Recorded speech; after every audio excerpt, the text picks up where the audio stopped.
ছোট্ট একটা কুঁড়ে ঘরে বাস করত রানী টুনি ও তার দুই মেয়ে ছানা। তারা ছিল খুব গরিব। রানী টুনি তার সংসার চালানোর জন্য একটি ঠেলায় করে ফল বিক্রি করত। আমার সোনা বাচ্চারা, আমি ফল বিক্রি করতে যাচ্ছি, তোমরা বাসার মধ্যে থাকবে, বাসা থেকে বের হবে না। মা আমার জন্য একটা নতুন জামা আনে আর আমার জন্য একটি নতুন ব্যাগ। ঠিক আছে, আমি তোমার জন্য জামা আর তোমার জন্য ব্যাগ নিয়ে আসব। এরপর টুনি ফল বিক্রি করতে চলে যায়। ফল নিয়ে যাও, ফল ফল নিয়ে যাও ফল। সেদিন সারাদিন একটিও ফল বিক্রি হলো না।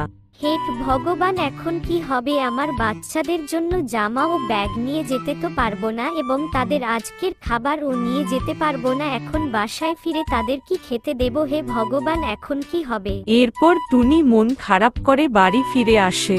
মা, তুমি কি আমার জামা ও বোনের ব্যাগ নিয়ে এসেছো?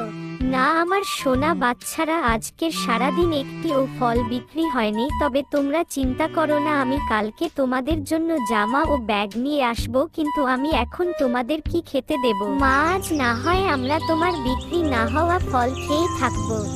এরপর টুনি তার মেয়েদের খাবার জন্য ফল এনে দেয়।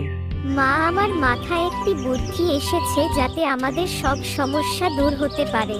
মাঠেই জঙ্গলে অনেক পাখি ফল বিক্রি করে, তাই তোমার ফল রোজ বিক্রি হয় না, কিন্তু আমরা যদি ফলের রস করে বিক্রি করি তাহলে কেমন হয়? টুনি তার মেয়ের কথায় রাজি হয়। এরপর থেকে টুনি তার খুঁজে নিয়ে আসা ফলগুলো রস করে বিক্রি করতে লাগলো। টুনির বিক্রি ভালো হতে লাগলো এবং টুনির সংসারের সব অভাব দূর হয়ে গেল। টুনির ছানা ও টুনি এখন খুব সুখে শান্তিতে বসবাস করতে লাগলো। টুনির দুই মেয়ে ছানা তাকে সাহায্য করত।